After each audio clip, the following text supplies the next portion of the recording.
Hi, and welcome to this video about proportional change of dimension. In this video, we will explore what it means to proportionally change dimension, how proportionally changing dimension affects measures of area in 2D figures, and how proportionally changing dimension affects measures of volume in 3D solids.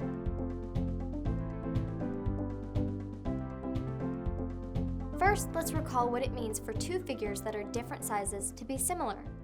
They have the same shape, but their dimensions are proportional, which means that they are different by a scale factor. Consider these squares. Their side lengths differ by a scale factor of 2, since each side of square B is twice as long as each side of square A. So we can say that these figures are similar.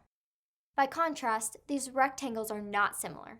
The one on the right is twice as long as the one on the left, but their heights are the same. All lengths must differ by the same scale factor for the two figures to be proportional.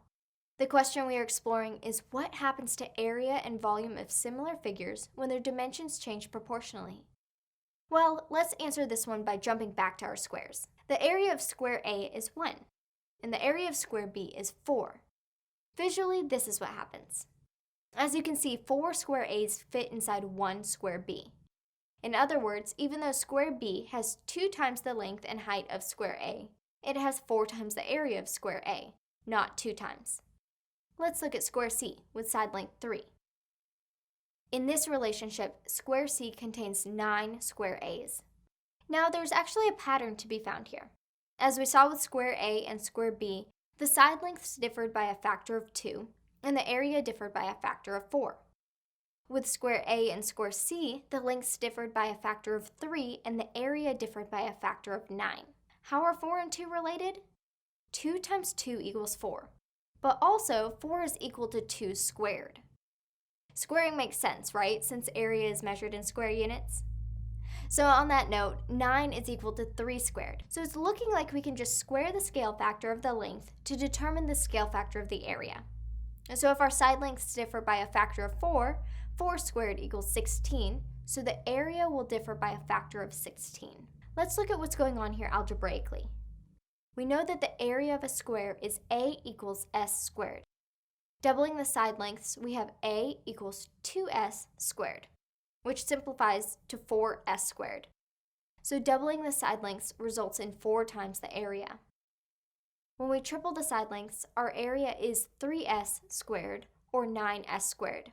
9 times the original, as we saw earlier. Or, to put it another way, the area of a proportional figure equals the scale factor squared times the area of the original figure. Now, suppose one rectangle has area 6 meters squared, and a similar rectangle has area 54 meters squared. How much longer is each side of the large rectangle than the smaller one?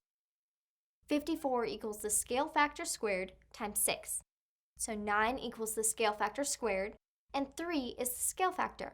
The sides of the large rectangle are 3 times the length of those of the small rectangle. When we move from 2 to 3 dimensions, the effects are similar. Let's look at a quick example. The large cube has edge lengths twice as long as the small cube, but 8 small cubes fit inside the large cube. Since we're talking about volume, we're going to cube instead of square. So the volume of the large cube is 2 to the third times the volume of the small cube. Otherwise, the big idea is the same as with area. The volume of the proportional figure equals the scale factor cubed times the volume of the original figure. And that's all there is to it. I hope this review is helpful. Thanks for watching, and happy studying.